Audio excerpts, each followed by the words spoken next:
आ गई बेटा?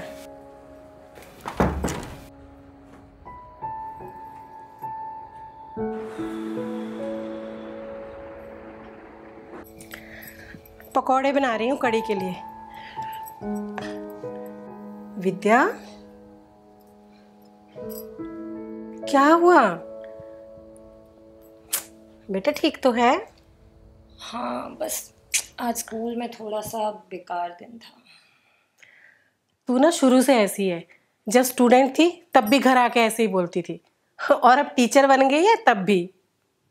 माँ, ये बचपन वाली परेशानियां थोड़ी हैं। शुरू से तेरी हर परेशानी का इलाज है मेरे पास। चल बता, क्या हुआ? आपको वो उन्नति याद है? उन्नति? अच्छा, तेरी तेरी वही स्टूडेंट ना जिसके 3 नंबर आए थे? क्या माँ? मतलब जिसको तू एक्स्ट्रा क्लासेस देती है, जिसकी हेल्प करती है, कि उसको हिंदी में प्रॉब्लम है ना शायद, और वो हिंदी से डरती भी है। हाँ माँ, वही। आज ना मैं मिड टर्म्स के पेपर्स चेक कर रही थी। उसके ना सिर्फ 31 नंबर आए हैं। मुझे समझ नहीं आ रहा कि इतनी मेहनत करने के बाद भी वो फेल कैसे हो गई। तुझे याद है तू बचपन में कविताएं लिखती थी? तू किसी के सामने बोलती नहीं थी। हाँ, एक बार बाबा ने पढ़ ली थी और फिर ज़बरदस्ती सोसाइटी के न्यू ईयर फंक्शन में मेरा नाम लिखवा दिया था। हाँ, और तू कविता पढ़ नहीं पाई थी क्योंकि तुझे सबके सामने बोलने में घबराहट होती थी। फिर तू घर आकर कितना रोई थी कि सबने मेरा मजाक उड़ाया।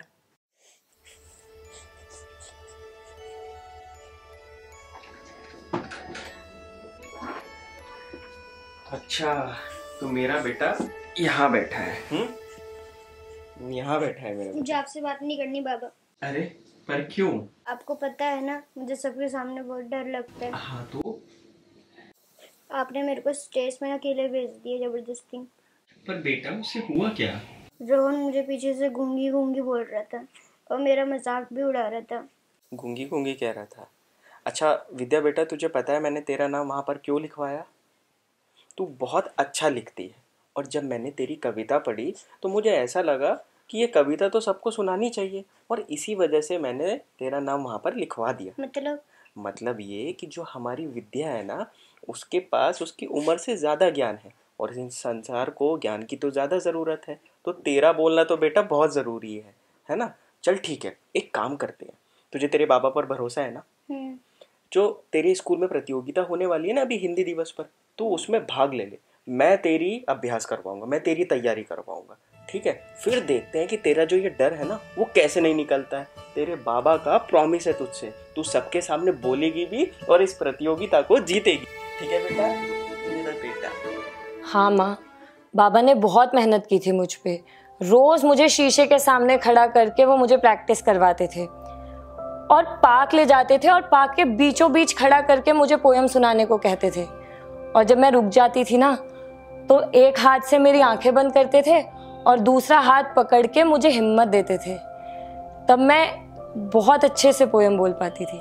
और जिस दिन प्रतियोगिता से तू उदास होकर लौटी थी और तूने आकर बताया कि तूने कितने अच्छे से सबके सामने कविता बोली, और फिर भी तू 4 लड़कियों में चौथे नंबर पर आई, तब शाम को तेरे बाबा तेरे लिए क्या इनाम लेकर आए थे? एक डायरी और एक पेन। हाँ, और तूने पूछा कि बाबा मैं तो जीती भी नहीं हूँ, फिर ये सब क्यों? तब याद है बाबा ने क्या बोला था? हाँ, सफलता के रास्ते में सुधार की सराहना करना जरूरी है। बिल्कुल माँ, मैं कितने भी बच्चों की फेवरेट टीचर हो जाऊं, मेरी बेस्ट टीचर आप ही रहोगे। और तू मेरी बेस्ट बिटिया। ये लो।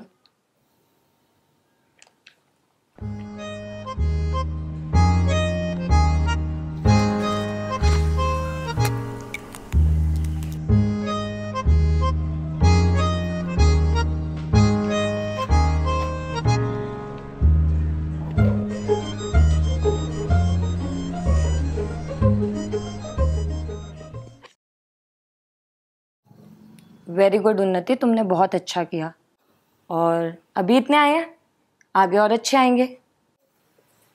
ठीक है, फिर कल मिलते हैं फिर 7 बजे। Thank you ma'am.